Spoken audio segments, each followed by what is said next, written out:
Álgebra superior y elementos de topología, clase número 1, espacios vectoriales, la primera parte. Vamos a ver definición de espacio vectorial, algunas de las propiedades y subespacios vectoriales y bueno, algunos ejercicios resueltos también.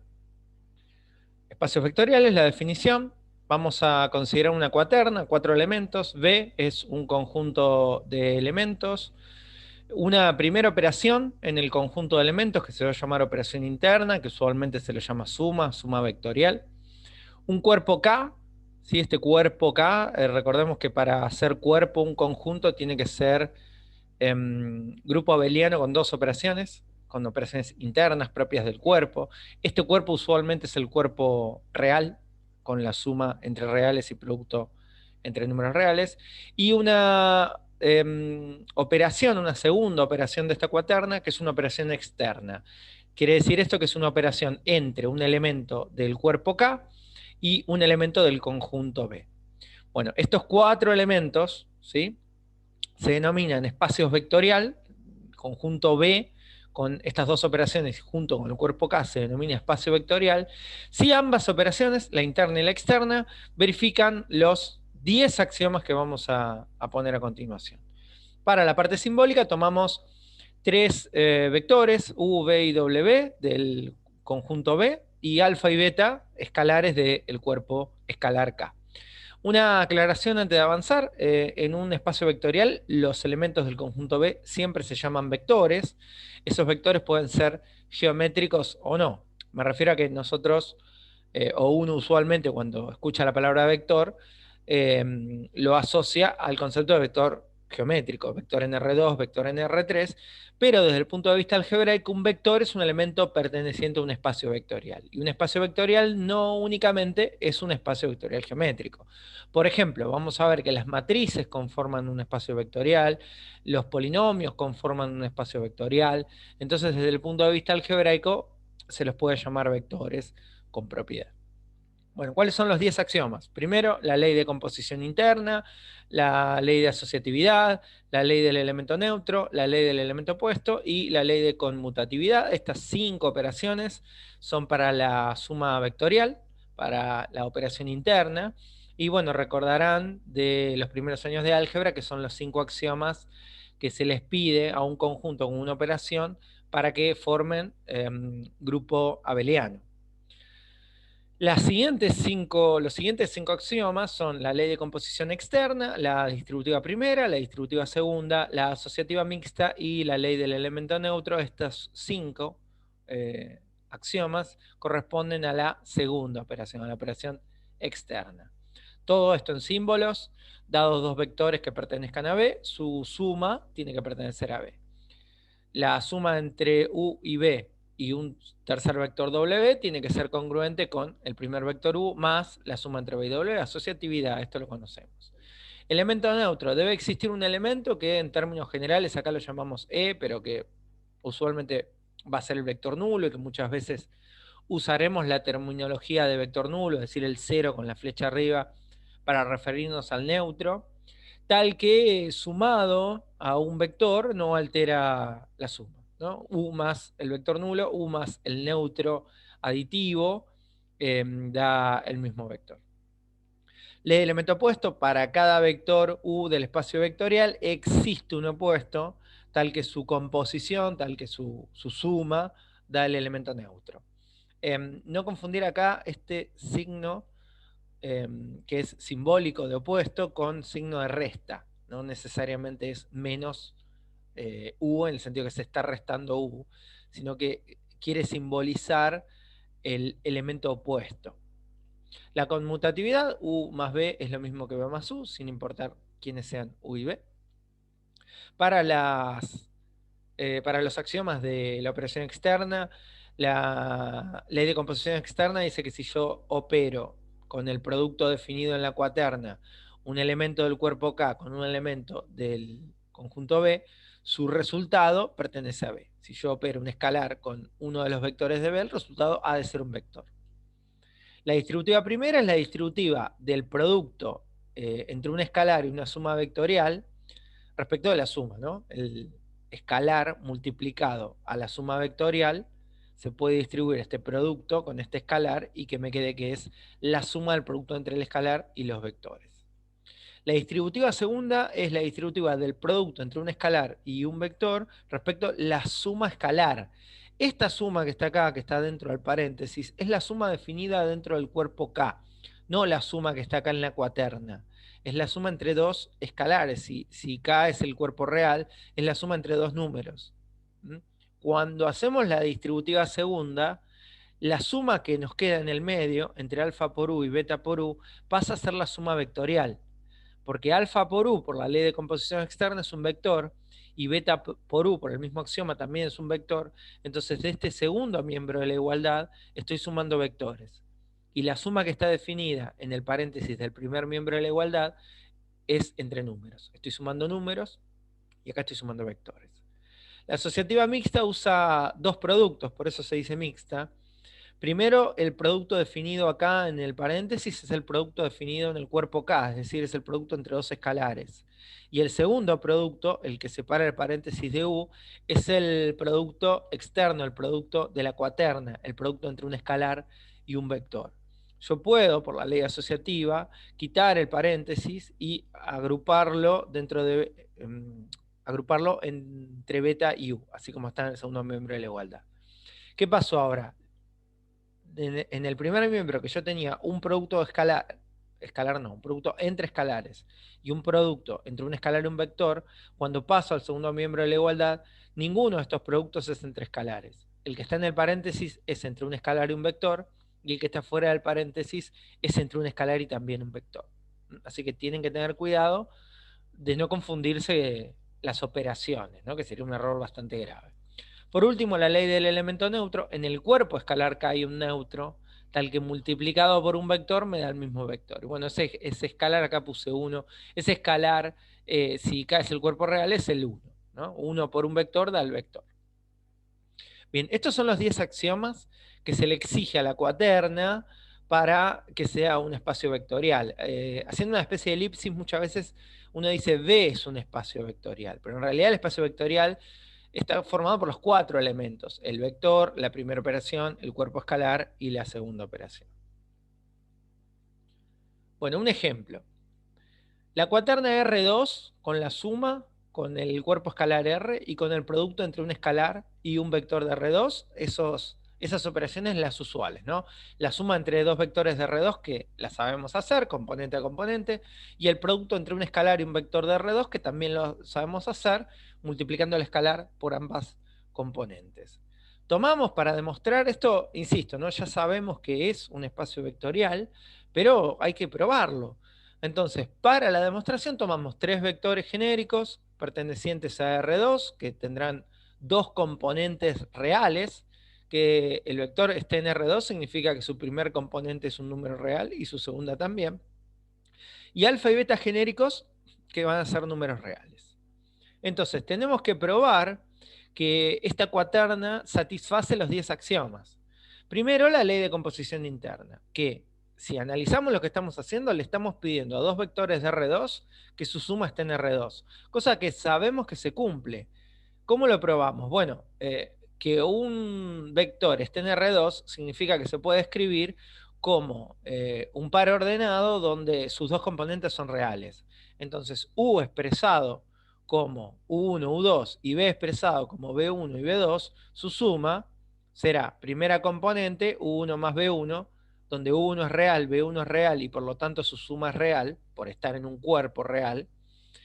Y segunda componente U2 más B2, donde U2 es real, B2 es real y por lo tanto su suma también es real por estar trabajando en un cuerpo que satisface las dos leyes de composición interna. Entonces, lo que hice fue expresar la suma entre U y B y queda un elemento que pertenece a R2. Entonces, como esto pertenece a R2, la suma de dos vectores está en R2.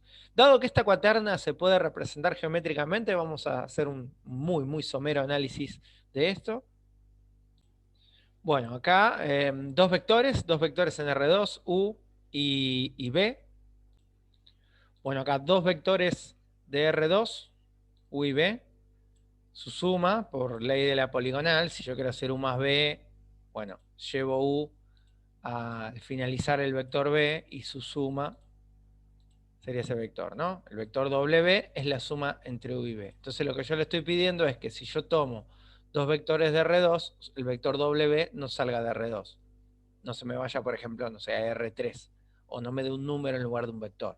Cosa que es evidente, pero acá está analizado geométricamente, cosa que no vale por demostración, y en la presentación está demostrado analíticamente. Bueno, segundo axioma, la asociatividad. Sabemos que la suma entre vectores es asociativa, pero hay que probarlo. Entonces tomo los tres vectores, V y W, los expreso como pares ordenados. Acá hay una coma en vez de un punto. Bueno, U1 más U2, perdón, U1, U2 más B1, B2 está asociado entre corchetes, así que deberé resolver primero esa suma. Me dará U1 más B1 y U2 más B2. Y ahora sumado a W, U1 más B1 más W1, U2 más B2 más W2 como segunda componente. Las cuentas que quedaron en el resultado que tengo acá es entre tres números escalares, porque U1, U, B y W, por ser de R2, tienen sus componentes reales. Entonces, la suma de la primera componente es una cuenta entre números y la de la segunda componente también. Entonces, yo puedo ahora bueno, acá estoy haciendo dos pasos juntos, ¿no? Uno sería asociar B1 con W1 y B2 con W2. Y esta suma que me queda entre U1 y B1 y W1 y U2 y B2 más W2, utilizar la recíproca de la definición de la suma entre vectores. Si yo sumo este miembro, este lado, si yo resuelvo esta operación, vuelvo hacia el paso anterior. Entonces puedo hacer esta recíproca de la suma. Está permitido por cómo está definida la suma de vectores en R2. Y ahora, en esta cuenta que me quedó entre paréntesis, hacer lo mismo, pero como esta es una cuenta asociada ya, separada de 1 y W2, de U1 y U2, escribirlo así. Vuelvo a reutilizar la recíproca de la suma entre vectores y me queda esta expresión.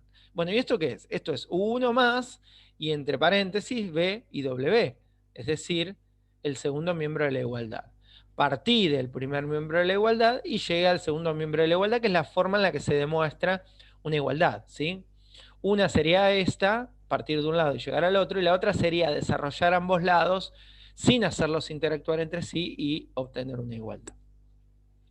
Bueno, la ley del elemento neutro, tenemos que probar que existe un elemento E, tal que sumado con un vector genérico me da el mismo vector. Entonces expreso, bueno, acá los conmuté, hubiese sido mejor que no estén conmutados, no importa. E1 más E2 más U1 más U2, esta cuenta le voy a pedir que me dé U1, U2. Entonces, de esta manera, el vector formado por componentes E1, E2 será el elemento neutro. Bien, resuelvo la suma acá, E1 más U1, primera componente, E2 más U2. Para que dos vectores sean iguales, sus componentes deben ser iguales, así que igualo la primera componente a la primera componente, la segunda a la segunda. Y el sistema de ecuaciones que me quedó acá planteado es entre números. Y los números, bueno, admiten opuesto, admiten ley uniforme, admiten despeje, admiten métodos de resolución. Entonces, puedo a ambos lados de la primera ecuación restar U1 y llegar a la conclusión que E1 es 0. 0 escalar. Lo mismo para la segunda ecuación, llegar a la conclusión que E2 es 0 y que por lo tanto el neutro que yo estaba buscando de componentes E1, E2 es el vector nulo de componente 0, 0, donde 0 es un número real, el otro 0 también, entonces este elemento pertenece a R2. Es decir, el conjunto R2 tiene un elemento neutro que es el vector nulo. Geométricamente, si yo a un vector B le sumo el vector nulo, me da el vector B. ¿Sí? W y B coinciden. Solamente porque podemos hacer una interpretación geométrica, porque estamos en R2. Bueno, ley de elemento opuesto, tengo que probar que elegido un vector genérico U de U1, U2, tiene que haber otro vector tal que sumado me dé el elemento neutro que he probado en el axioma 3, que es el vector nulo. Entonces acá le puedo pedir directamente a algún para un vector genérico U1, U2, algún vector de coordenadas XY me dé como resultado el vector nulo. Y que este vector XY tiene que existir en R2 para cualquier vector de componentes U1, U2. Es decir, que X y que Y son reales, ambos, y que existen independientemente de cuáles sean U1 y U2. Es decir, que existen para cualquier elemento de U1 y para cualquier elemento U2. Bueno, sumamos U1 más X, U2 más X, igualado al vector nulo, que es el neutro. Para que dos vectores sean iguales, sus componentes han de serlo. U1 más X igual a 0 es una ecuación real. U2 más Y igual a 0 es una ecuación real. Las puedo resolver despejando. X es menos U1, Y es menos U2. Si U1 es un número real, menos U1 existe. Y si U2 es un número real, menos U2 existe. Entonces el vector formado por las componentes menos U1 menos U2 va a existir y va a ser el opuesto de cualquier elemento U. Geométricamente, dado un vector B, cualquiera, si yo le opero algún vector U que tiene sus componentes con signo negativo, o con signo cambiado, ¿no? En realidad, el vector W me queda el vector nulo, ¿no? Porque si B tiene, no sé, una componente negativa y una positiva, bueno, W tendrá una componente positiva y una negativa. De manera que sumados, el vector violeta es el vector nulo. Ley de conmutatividad, U más B es igual a B más U. Esto es fácil de probar. Tomo los vectores genéricos, U1, U2, B1, B2. Resuelvo la suma componente a componente. La suma planteada en la primera componente es entre números. La suma entre números reales es conmutativa. U2 más B2 también ocurre lo mismo. Puedo dar vuelta. B1 más U1 en lugar de U1 más B1 y B2 más U2 en lugar de U2 más B2.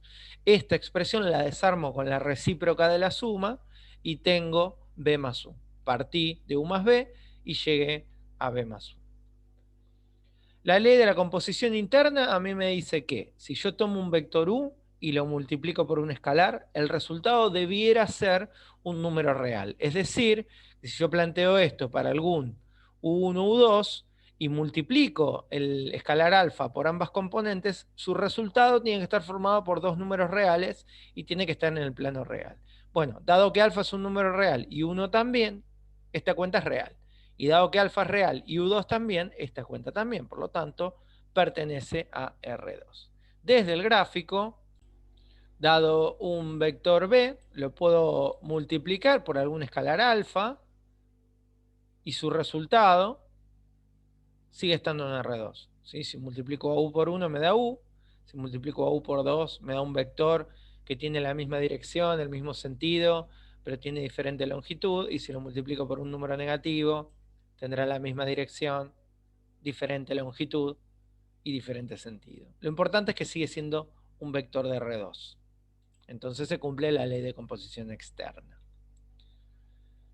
Bien, la distributiva primera, tomo dos vectores y un escalar. Resolvemos esta suma entre vectores, ya la hicimos unas cuantas veces. Multiplicamos componente a componente por alfa. Me queda una distributiva entre números reales, que existe por ser el cuerpo R un cuerpo precisamente. Y ahora que ya hice la distributiva de alfa, lo que puedo hacer es la recíproca de la definición de la suma, ¿no? Descomponer esta suma de la primera componente y esta suma de la segunda componente en una suma entre dos vectores. Al primer vector podemos extraer el escalar como, entre comillas, factor común, entre comillas, ¿no? Porque no es factor común, pero sí escribir alfa por U1, U2, que es alfa por U. Y acá quitamos alfa, que da alfa por B1, B2, que es alfa por B. Nuevamente, partí del primer lado de la igualdad y llegué al segundo lado de la igualdad, probé la igualdad. 8 distributiva segunda es una suma entre escalares multiplicando a un vector.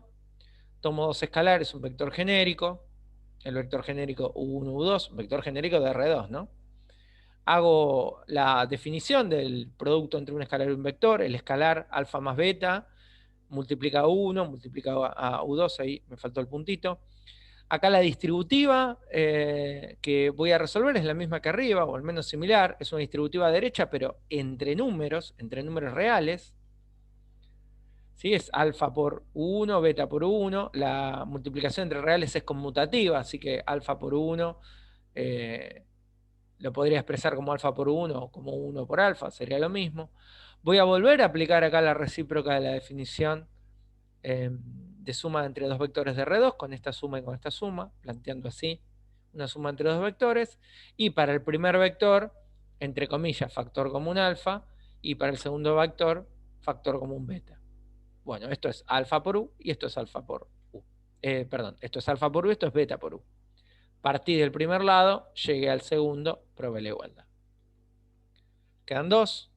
Asociatividad mixta, el primer producto es entre números, el segundo es entre escalar, es entre un vector y un escalar.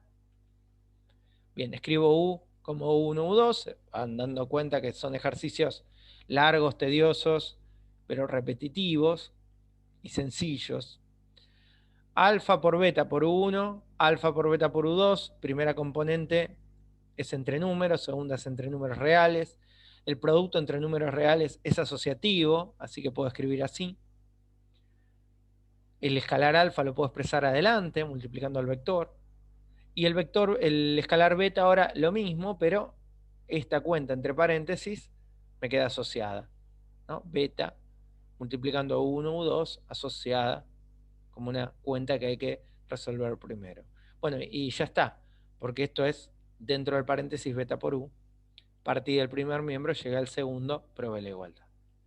Último, ley del elemento neutro. Si yo multiplico un vector genérico, ¿sí?, por algún elemento que exista en el cuerpo R, ese elemento tiene que existir y tiene que hacer que me dé U también.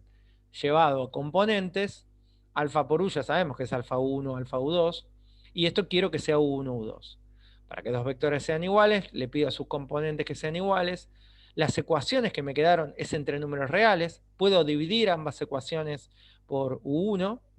Si alguna de las componentes llegase a ser 0, por ejemplo, si U1 fuese 0, la igualdad se verifica para cualquier alfa.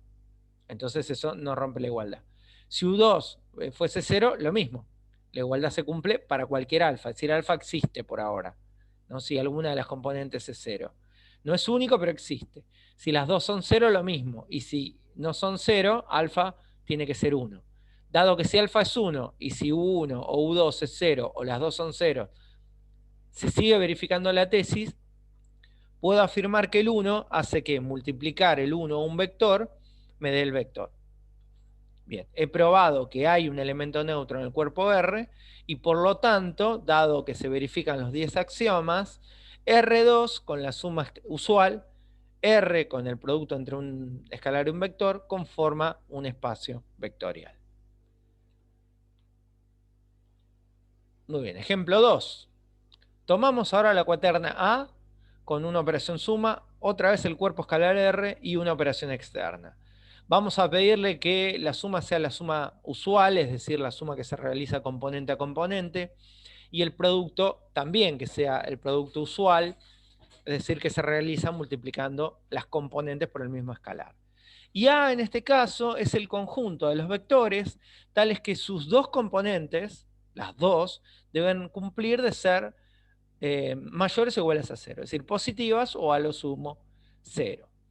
¿De qué estamos hablando en un diagrama? Bien, le pedimos a un vector U para estar en el conjunto A que tenga sus dos componentes positivas. Por ejemplo, este vector U me sirve, este también, ahí también tiene una componente positiva y la otra es 0, pero la definición me permite que valga 0, entonces sirve. También ese vector, por ejemplo, tiene la primera componente 0 y la segunda positiva, pero sirve, incluyendo al vector nulo, porque las dos componentes son 0, pero eso vale. Este vector no está en el conjunto, este tampoco está. Una cumple con la condición y la otra no, pero las dos hay un y, una conjunción en el medio, así que ambas deben respetar, o ambas condiciones se deben cumplir, así que este vector no, y bueno, este tampoco, ¿no? Y ese sí.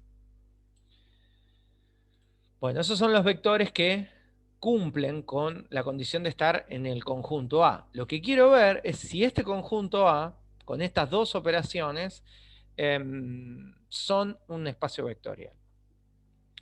Bueno, debe cumplir la ley de composición interna, la asociatividad, la ley del elemento neutro, la ley del elemento opuesto. Y bueno, algo que yo puedo hacer en este caso es, antes de ponerme a demostrar una por una los 10 axiomas, tratar de mirar y analizar qué es lo que el ejercicio me está pidiendo para ver si hay alguna que no se cumple. ¿Por qué? Porque para que sea espacio vectorial debe cumplir las 10, pero para que no lo sea, basta con que no cumpla uno. Entonces, si yo encuentro que este conjunto no verifica el axioma 7, bueno, no hace falta que demuestre los 6 anteriores. Voy a mostrar que no cumple el 7 y listo. Entonces muchas veces conviene tratar de posicionarme en las operaciones y tratar de analizar y ver, aún sin demostrar, pero por lo menos analizar si se van a cumplir o no se van a cumplir los axiomas. Por ejemplo, la ley de composición interna me pediría que si yo tomo dos vectores del conjunto A, su suma siga estando en el conjunto A. Geométricamente, ¿qué significaría eso? Significaría que si yo tomo dos vectores que estén en A, que podríamos decir que es el primer cuadrante, ¿no? Incluyendo a los ejes, la suma de estos dos vectores, es decir, el vector W, le voy a pedir que siga estando en el conjunto A para que se cumpla la ley de composición interna. Y ocurre, bueno, geométricamente no es una demostración, pero geométricamente yo entiendo que sí, ¿no? Si yo sumo dos vectores de componentes positivas, su resultado van a ser componentes positivas.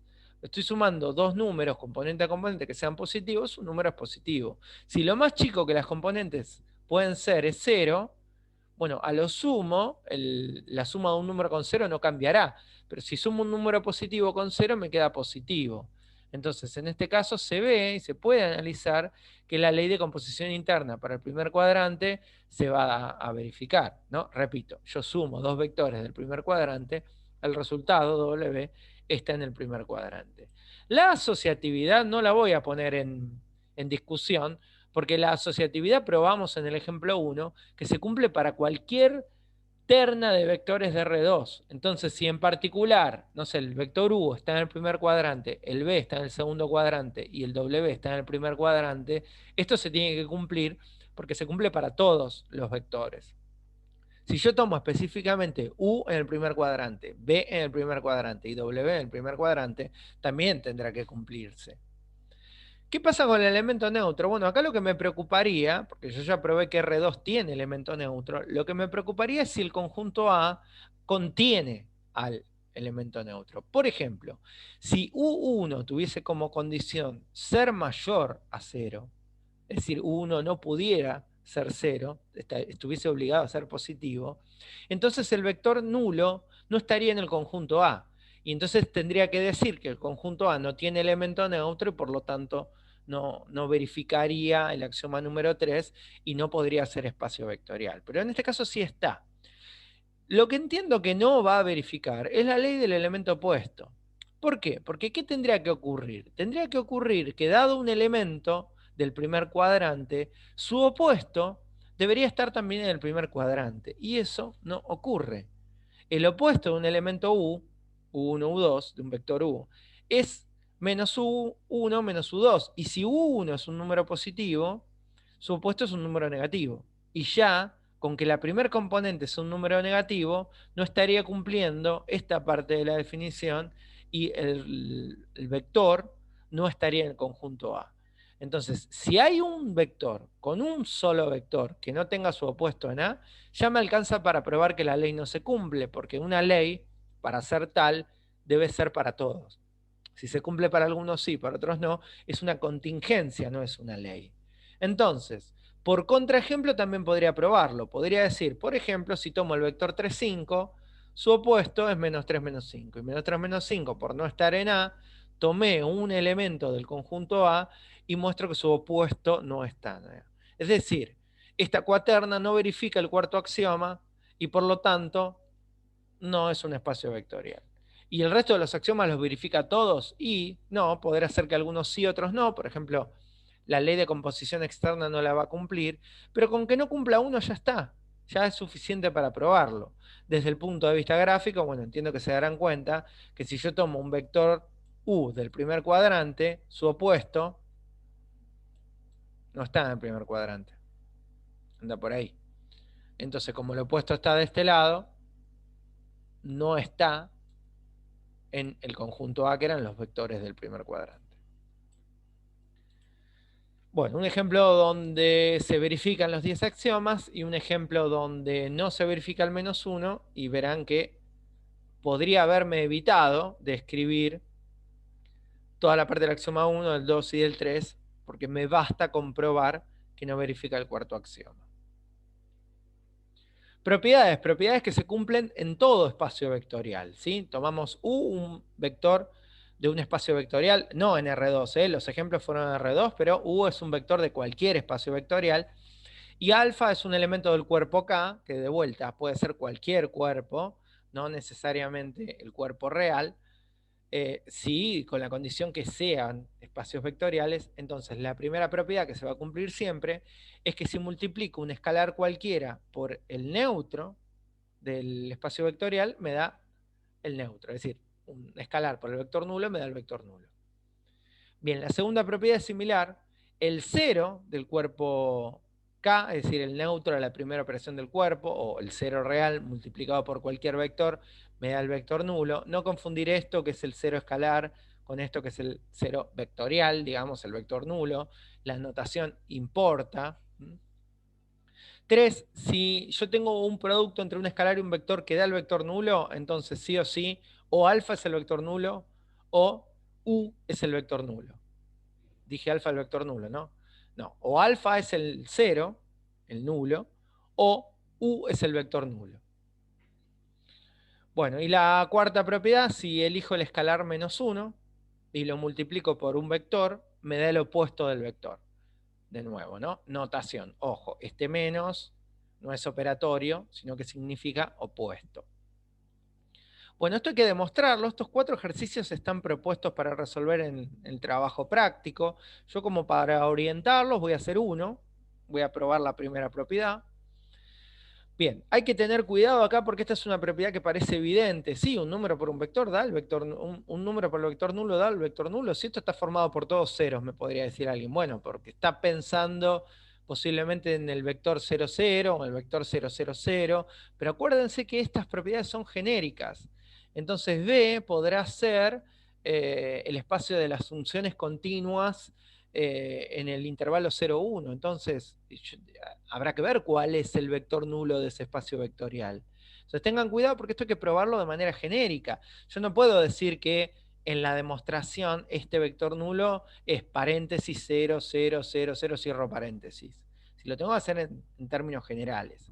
Una forma de probar esta demostración es, sin considerar esta igualdad, partir de un lado y probar la igualdad. Entonces yo voy a partir de alfa por el vector nulo.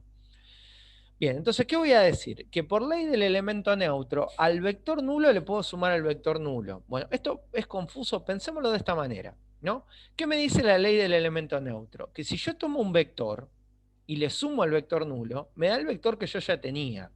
Olvídense por un segundo que este vector nulo negro es el vector nulo. Y piensen que acá dijese alfa por u, ¿no? Bueno, yo puedo tomar el vector u y decir que el vector u es igual a u más el vector nulo. Bueno, sí, por el axioma que me garantiza que hay un elemento neutro y que ese elemento neutro lo puedo operar y no cambiar el resultado. Entonces, si el vector u es un vector genérico y yo le puedo sumar el vector nulo sin alterar el resultado, el vector u puede ser cualquier vector del espacio vectorial, en particular el vector nulo. Entonces, este paréntesis me da lo mismo que el vector nulo acá, ¿no? De vuelta, si este fuese el vector u, también sería válido lo que estoy haciendo, ¿no? Estaría aplicando la ley del elemento neutro. Bueno, entonces, parto de alfa por el vector nulo, no sé qué es lo que da, pero sí sé que da lo mismo que alfa por paréntesis vector nulo más vector nulo, por este vector nulo rojo que agregué. Bien, en el segundo miembro de la igualdad, una igualdad que sé que es verdadera por la ley que enuncié recién, voy a aplicar la distributiva primera, es decir, alfa por el vector nulo más alfa por el vector nulo rojo, que es el que yo agregué. Bueno, ahora bien, alfa por el vector nulo es un elemento del espacio vectorial. ¿Por qué? Por la ley de composición externa. Alfa por un vector me da siempre un vector. Y la existencia del elemento opuesto me garantiza que cualquier vector tiene su opuesto. Entonces, en particular, el vector alfa por el vector nulo, que es un vector, tiene su opuesto. Entonces, ese opuesto lo compongo miembro a miembro. Como la igualdad es verdadera, puedo sumarle el opuesto de alfa por el vector nulo, que es lo que agregué en verde. Esto es una suma entre dos vectores y esto es una suma entre tres vectores cuya igualdad es verdadera. En el segundo miembro, la suma entre tres vectores es asociativa. Entonces yo podría asociar de esta manera, alfa por el vector nulo rojo más el opuesto de alfa por el vector nulo, lo que agregué en verde. Esto es una suma de opuestos en este corchete. Y en el primer miembro, acá, también es una suma de opuestos. ¿Qué me dice la ley de elementos opuestos? Que su operación da el vector nulo. Entonces, en el primer miembro me queda el vector nulo y en el corchete también. Voy a volver a aplicar la ley del elemento nulo, del elemento neutro, y alfa por el vector nulo más el vector nulo me da alfa por el vector nulo. Entonces, ¿qué probé? Que alfa por el vector nulo es el vector nulo, que era la tesis. ¿Mm? Fíjense que es una demostración un poco confusa por tantos vectores nulos que andan dando vuelta, pero lo probé sin utilizar un caso particular de vector nulo, y bueno, de una manera que espero que haya sido clara. El resto de las propiedades quedan para que ustedes las demuestren, las intenten, y bueno, por supuesto, si no sale o necesitan eh, ayuda, se verá en la clase presencial.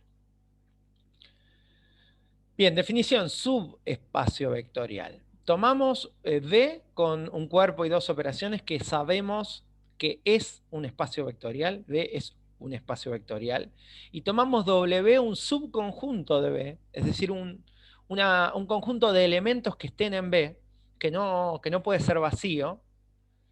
Y vamos a decir que W es un subespacio vectorial de V si cuando en lugar de tomar todo V, tomo los elementos de V que están en W, la cuaterna también es un espacio vectorial. Un ejemplo de esto sería el ejemplo 2 que tomamos, donde el conjunto que habíamos llamado A, ¿no? Pero para explicarlo cubriría el rol de W acá, que no era todo R2, sino una parte de R2, yo tendría que tomar esa parte de R2 y tendría que ser un espacio vectorial. Si eso ocurre, es un subespacio vectorial. Bueno, en el caso del ejemplo 2 no ocurrió, pero si ocurriese, recibe el nombre de subespacio vectorial. Bueno, un ejemplo donde sí ocurra, ¿no? Tomamos el conjunto A con una suma, el cuerpo R con un producto. Es nuevamente la suma usual, componente a componente, el producto usual, componente a componente. A en este caso es el conjunto de vectores de R2, tales que cumplen con la condición de que la primer componente real es 2 por la segunda, ¿no? Entonces, esos son los elementos que están en A. ¿Y qué debo probar? Que cumple los 10 axiomas. Si cumple los 10 axiomas, entonces A con la suma, con R, con el producto, es un espacio vectorial, y como A es un subconjunto de R2, A sería un subespacio vectorial de R2. Geométricamente, le pido a un vector U que la primera componente, la de arriba, sea el doble de la de abajo. Entonces, si yo quiero que la segunda componente sea 1, eso obliga a la primera a ser 2, porque es 2 por 1. Si yo quiero que la segunda componente sea 2, eso obliga a la primera componente a ser 4. Entonces, ¿cuáles son todos los vectores que están en A? Bueno, a ver, para cualquier valor de la segunda componente, la primera tiene que ser el doble. Entonces son todos esos vectores, todos estos, ¿no? Este está en el conjunto, este está en el conjunto en A, este está, este no. ¿Por qué? Porque en este vector B la segunda componente no es, el vector B es este, ahí. La segunda componente es tal que no verifica que la primera es el doble de la segunda, ¿no? Y la primera es 4 y pico, la segunda es 4 y pico, digo, y la primera no es 2 por 4 y pico. Entonces este no está en el conjunto. En cambio U sí, ¿no? 1,3, la primera el doble, 2,6. Bien, tengo que probar los 10 axiomas. Dado que yo estoy trabajando en R2 y ya probé que estoy en R2, hay algunas de estas propiedades que puedo decir o puedo evitar demostrar porque puedo decir que se heredan del espacio vectorial superior, el que lo contiene. Por ejemplo, la asociativa, ¿no? Que esto es algo que hice en el ejemplo número 2. Si la asociativa se cumple para cualquier terna de vectores, se tiene que cumplir especialmente para los que están en A. Si yo sumo 3 vectores que estén en A, como son vectores de R2 y la asociativa se tiene que cumplir para todos los vectores, se tiene que cumplir también para los que están en A. Entonces el axioma número 2 puedo evitar demostrarlo y decir que se hereda. A veces se dice que es una propiedad de la operación y no del conjunto. Es decir, es una propiedad de cómo está definida la operación en R2 y que no depende de si estoy en el conjunto A o si estoy en otro subconjunto de R2. ¿Sí? Bueno, lo mismo ocurre con la conmutatividad. La conmutatividad se cumple para todos los elementos de R2. Entonces también se cumple para esos elementos de R2 que están en mi conjunto A. Bien, la distributiva primera también, lo mismo, ¿sí? Se cumple para todo elemento, así que para U y B que estén en A también se tiene que cumplir. La distributiva segunda, la asociativa mixta, el producto entre 1 y un vector U, esto es para cualquier U, así que esto también debe cumplirse. No tengo garantías que se vayan a cumplir. El axioma número 1, la ley de composición interna. Sí es cierto que si sumo dos vectores de R2 me da el resultado en R2. Pero ahora yo tendría que verificar si al sumar dos vectores de A me da el resultado en A. Entonces esto tendré que probarlo. No tengo garantías de que el elemento neutro, que sí sé que existe, esté en el conjunto A. Entonces tendré que probar que el neutro del espacio vectorial más grande, que en este caso es R2, esté también en A. No tengo garantías de que cada elemento tenga su opuesto en el conjunto. Todo vector tiene opuesto, pero el tema es que si yo tomo un vector de A, la pregunta es si su opuesto está también en A. Y por último, la ley de composición externa. Si yo tomo un elemento de A y lo multiplico por un escalar cualquiera, su resultado tendrá que estar en A. Si se cumplen estos 4 axiomas, entonces podré decir que se cumplieron los 10 y que es un subespacio vectorial. Pero estos 4 los voy a tener que probar. Entonces nos quedamos con el primero y tomamos U y B pertenecientes al conjunto A. ¿Qué significa analíticamente que estén en el conjunto A? Que ambos cumplen con la condición definitoria, que la primer componente es el doble de la segunda. Entonces, mis dos elementos genéricos de componentes U1, U2, B1, B2, en realidad tendrán que ser U, donde la segunda componente es U2 y la primera es 2 por U2. La primera componente tiene que ser 2 veces la segunda. Y B, si la segunda componente es B2, la primera tiene que ser 2 por B2. Entonces, ¿qué pasa si yo sumo esto? Bueno, la suma de las segundas componentes me dará U2 más B2. Y la suma de las primeras componentes es 2 por U2 más 2 por B2. Pero ahí me queda una cuenta entre reales que puedo sacar factor común 2 y escribir de esta manera. Y el paréntesis U2 más B2 acá da lo mismo que la segunda componente. ¿Qué quiere decir eso? Que la primera componente es el doble de la segunda y que por lo tanto la suma de elementos de A está en A. Bueno, muy bien. El primer axioma se cumple. El tercer axioma, la existencia de elemento neutro. Tendré que probar que el conjunto A contiene al vector nulo, ¿sí? Al neutro de R2, que es el vector 0, 0. Entonces, el vector 0, 0 se tendría que poder escribir de manera tal que la primera componente sea el doble de la segunda. ¿Se verifica eso? Sí, porque la primera componente, que es 0, se cumple que es el doble de la segunda. 2 por 0 es 0. Así que como el vector nulo lo puedo expresar de manera tal que la primera componente sea el doble de la segunda, está en el conjunto. Así que el axioma 3 también se cumple. Ojo acá, fíjense que cuando estamos hablando de subespacios vectoriales, lo que nos interesa no es tanto la existencia, sino la pertenencia. Porque en un espacio vectorial el vector nulo va a existir siempre. El tema es si cuando yo me quedo con un conjunto acotado, con un conjunto más chico de elementos, bueno, si sigue estando el vector nulo, o el neutro, para ser más genérico, en el conjunto con el que yo me quedé. Si el conjunto W no tiene el vector nulo, listo, se acabó. No puede ser elemento neutro. No puede ser subespacio vectorial, perdón. Bien, el cuarto, la existencia del opuesto, que de nuevo no es la existencia del opuesto, sino que es la pertenencia. Si el opuesto de un determinado vector del conjunto A está en A. Bueno, ¿cómo es un vector genérico de A? Bueno, el doble de la segunda componente es la primera. Por lo que estuvimos viendo hasta ahora, podemos saltarnos un poco de análisis y saber que el opuesto de U es cambiarle el signo a las componentes. Entonces la primera componente es menos 2 por U2 y menos U2.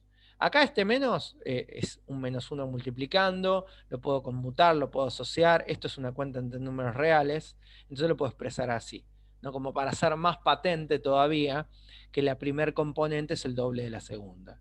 Entonces este opuesto, yo partí de un elemento genérico de A, tomé su opuesto, y su opuesto ¿qué pasó?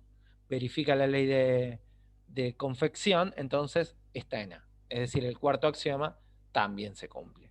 Último que tengo que probar, la ley de composición externa. Tomo un U genérico perteneciente al conjunto A, nuevamente, la primera componente es el doble de la segunda, y lo multiplico por un alfa genérico. Entonces, esto es distributivo, o sea, en realidad no es distributivo, no se multiplica componente a componente por cómo está definido el producto, y esta cuenta alfa por 2 por u es conmutativa y asociativa porque es un número entre reales. Lo puedo escribir así, 2 por alfa por u. Bueno, prueba, ¿no?, que la primera componente es el doble de la segunda. También pertenece al conjunto A, el sexto axioma se cumple. Entonces, yo tenía que de los 10 axiomas había 6 que se cumplían o que se verificaban por herencia de la operatoria. Probé que los otros 4 se verifican para el conjunto específico, entonces es un subespacio vectorial. En sí mismo ese espacio vectorial, y por estar contenido dentro de otro espacio vectorial, es subespacio vectorial. Uno podría decir todo subespacio vectorial es espacio vectorial. Muy bien. Definimos o damos una clasificación en realidad a los subespacios vectoriales. Una es el subespacio vectorial trivial. Yo tomo un espacio vectorial y tomo un W, subconjunto no vacío, que sea subespacio vectorial, ¿sí? Dado un espacio vectorial B y un subespacio vectorial W, decimos que W es trivial, es un subespacio vectorial trivial, si solamente si B es igual a W. Por ejemplo, recién trabajamos con R2, ¿no? Si B es R2. Y yo digo, bueno, ahora me quedo con una selección de elementos de R2. ¿Cuáles? Todas. ¿Y cuál dejas afuera? Ninguno. Bueno, entonces es el mismo conjunto. Entonces no tiene sentido volver a probar todo. En ese caso es un subespacio vectorial trivial. Y el otro caso es cuando W es solamente el vector nulo. ¿Sí? Es muy trivial probar que el vector nulo satisface todos los axiomas, porque cualquier escalar por el vector nulo da el vector nulo, la suma del vector nulo más el vector nulo da el vector nulo. Bueno, es fácil probar que satisface los 10 axiomas y no me aporta demasiado porque, es decir, bueno, yo estoy en R2, bueno, me quedo con una parte de R2, ¿cuál? Solamente el vector nulo. Bueno, entonces, mucho no me va a aportar, mucho no me va a informar, mucho no me va a servir, pero en rigor es un subespacio vectorial. Entonces estos dos se denominan los triviales, ¿no? Los subespacios vectorial triviales. El resto son los subespacios vectoriales propios. Es decir, si un subespacio vectorial no es trivial, es propio.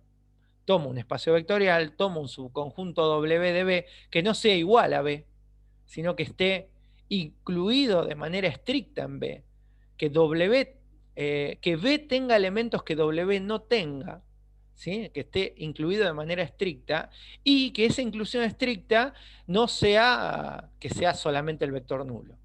Bueno, si W no es un espacio vectorial trivial, entonces es un subespacio vectorial propio. El ejemplo que hicimos recién de los vectores de R2, tales que la primera componente es el doble de la segunda, es un subespacio vectorial propio, porque no contiene solamente al vector nulo, tiene otros elementos que no son el vector nulo, y además es un espacio vectorial. Bien, para muchos ejercicios, para todos los ejercicios que sean de prueba o de demostración de subespacio vectorial, el teorema que viene a continuación es extremadamente útil, es un teorema de muchísima utilidad, porque lo que me da es una condición necesaria y suficiente para determinar si un subconjunto es subespacio vectorial. ¿Sí? Me dice lo siguiente: yo tomo un espacio vectorial B, algo que yo sepa que es un espacio vectorial, y me quedo con un conjunto W, un subconjunto de B que no esté vacío. Ese subconjunto W va a ser espacio vectorial si y solamente si satisface las dos leyes de composición, la interna y la externa. ¿Qué me dice este teorema? Que no me hace falta probar los 10 axiomas. Que si yo pruebo el 1 y el 6, en este caso ítem 1 e ítem 2, ¿no? Porque son solo dos los que tengo que probar, pero son las dos leyes de composición, me alcanza para afirmar que es un subespacio vectorial. Si este teorema lo hubiese dado antes del ejemplo, no hubiera tenido que demostrar todo lo que demostré. Me hubiera alcanzado comprobar la ley de composición interna para la suma y la ley de composición interna para el producto. Esto que estoy afirmando ahora hay que probarlo, y como es un sí solamente sí, hay que probar la ida y la vuelta. La ida es una demostración bastante sencilla, es bastante trivial, porque ¿qué implica la ida?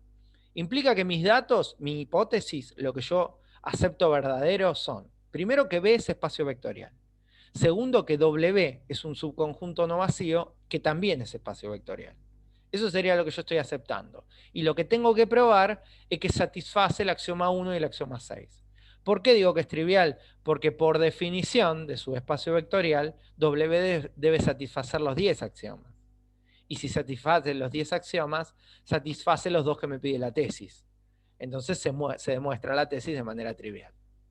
Nombrando cuál es la definición de su espacio vectorial, se satisface la tesis. La vuelta, que también hay que probarla, es un poco más compleja. ¿Qué sería en este caso en la vuelta mis datos? ¿Cuál es mi hipótesis? ¿Qué es lo que yo asumo verdadero? Que W es un espacio, que B es un espacio vectorial, que W es un subconjunto no vacío y que W satisface el axioma 1 y el axioma 2. El axioma 1 y el axioma 6. ¿Sí? Que satisface las dos leyes de composición. Entonces, por hipótesis, de las 10 leyes que tengo que probar que se cumplen, para probar que es subespacio vectorial, la hipótesis me dice, la 1 y la 6 no hace falta probarlas porque la hipótesis me dice que se cumplen. Entonces esas dos ya las tengo. Por herencia, se tienen que satisfacer, igual que pensamos antes, ¿sí? Hereda el subespacio W todos aquellos axiomas que dependen de la operación y no del conjunto. Hereda el axioma 2, la asociatividad, el axioma 5, la conmutatividad, las dos distributivas, hereda la asociativa mixta y hereda el producto entre un escalar neutro y un vector. Me resta probar, sabiendo que se verifican estos 8 axiomas, que se cumplen el axioma 3 y el axioma 4. Bien, fíjense que es un espacio vectorial genérico acá, yo tengo que probar esto, pero no puedo decir que U es U1, U2. Es un U genérico de un espacio vectorial que no me dicen quién es y no me dicen cómo está definida la suma tampoco. Entonces tengo que probar que tiene elemento neutro y que tiene elemento opuesto. De nuevo, estamos en W acá trabajando, ¿no? Yo tengo que probar que W satisface esto, no B. B por hipótesis es un espacio vectorial. Entonces lo que me interesa es la inclusión. Que W contenga el vector nulo y que W contenga lo opuesto de todos los elementos de W. Eso es lo que tengo que probar. Bien. Los dos axiomas que tengo que probar son esos dos. Por una cuestión de simpleza, voy a empezar por el axioma 4. Quiero probar que si tomo un elemento de W, un U que pertenece a W, su opuesto está en W. Entonces, ¿qué me dice la ley de composición externa? Que sería acá este axioma que está acá, que la hipótesis me dice que se cumple. Que si yo tomo un elemento U cualquiera de W y lo multiplico por un escalar, El resultado tiene que estar en W. ¿Está bien? Me dice que W satisface el axioma 6. ¿Sí? Acá está puesto B, acá tendría que decir W en realidad. Porque eso es lo que me dice, ¿no? Si satisface la ley de composición, si W satisface la ley de composición interna y la externa, entonces es subespacio vectorial. Entonces, U está en W. Y yo sé que U por cualquier escalar va a estar en W. Entonces, elijo que W sea -1. Si esto se tiene que cumplir para cualquier alfa, bueno, -1 es un tipo de alfa. Y una de las propiedades que les quedó pendiente para demostrar a ustedes es que -1 por U es el opuesto de U. Entonces, ¿qué pasó? Si U está en W, alfa por U está en W, -1 por U está en W, el opuesto de U está en W. Entonces se tiene que verificar el axioma 4. Un elemento de W tiene su opuesto en W.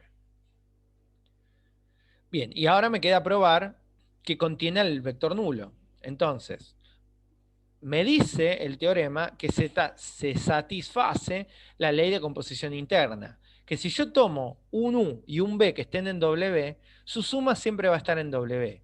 ¿Para qué vectores? Para cualquier vector U de W y para cualquier vector B de W. Entonces tomo particularmente U, que está en W, y el opuesto de U, que acabo de probar que está en W. Entonces, la hipótesis me dice que esta suma tiene que estar en W. Siempre. ¿Esta suma cuánto da? El vector nulo. Entonces el vector nulo también está en W. Probé la inclusión. Entonces, de lo que yo tenía para probar, he probado que se satisfacen todos los axiomas. En conclusión, si un subconjunto de un espacio vectorial satisface las dos leyes de composición, entonces es subespacio vectorial. Cada vez que un ejercicio les pide a ustedes probar que algo es subespacio vectorial, es conveniente decir, voy a utilizar la condición necesaria y suficiente, y así se evitan de probar 8 axiomas. Proban únicamente 2. Bueno, esto concluye todo lo que vamos a ver en la clase número 1. Fíjense que es bastante poquito. Vimos 2 conceptos. Espacio vectorial y subespacio vectorial. Quedan para la resolución de ustedes los ejercicios del trabajo práctico número 1, que ya lo tienen, los que van del 1 al 7. Por las dudas, se lo muestro. A ver, este es el trabajo práctico número 1. En el punto 1 tienen unos cuantos. En todos tienen que probar si son o no son espacios vectoriales. Son más largos los que sean espacios vectoriales porque hay que hacerlo de manera genérica y son 10 axiomas. Aquellos que no sean espacios vectoriales, bastará con enunciar cuál es el axioma que no se cumple y demostrar que no se cumple o dar un contraejemplo, un caso específico donde no se está cumpliendo. Aquellos ejercicios que hablen de subconjuntos podrán usar el teorema de condición necesaria y suficiente. Por ejemplo, acá estoy viendo el 1.5, habla de un conjunto más chiquitito de R3. Entonces, sabiendo que R3 es un espacio vectorial, bueno, me podré apoyar en la teoría que hemos mostrado. El punto 2 son los 4 teoremas que les dije que había que demostrar. Yo hice el 1, el resto les quedan para ustedes. Punto 3 es una demostración, punto 4 también, son algunas demostraciones que son interesantes e importantes que las vean. Y el punto 7, que también es largo, habla de subespacios vectoriales, ¿no? Son subespacios vectoriales. Primero son algunos de R2, otros son de R3, ¿sí? En estos casos conviene apoyarse en el teorema que vimos recién, y después hay algunos paradiagonales que son un poquitito más algebraicos, que no tienen interpretación geométrica. Sería interesante que traten de ver, de analizar en R2 y en R3 a qué se refieren los axiomas, las propiedades y los conjuntos. Es una forma útil de irse introduciendo en cómo vamos a trabajar en esta materia, ¿sí? Estos son los ejercicios que tendrían que estar en condiciones de resolver habiendo visto y comprendido la clase número 1. Muy bien, eso es todo.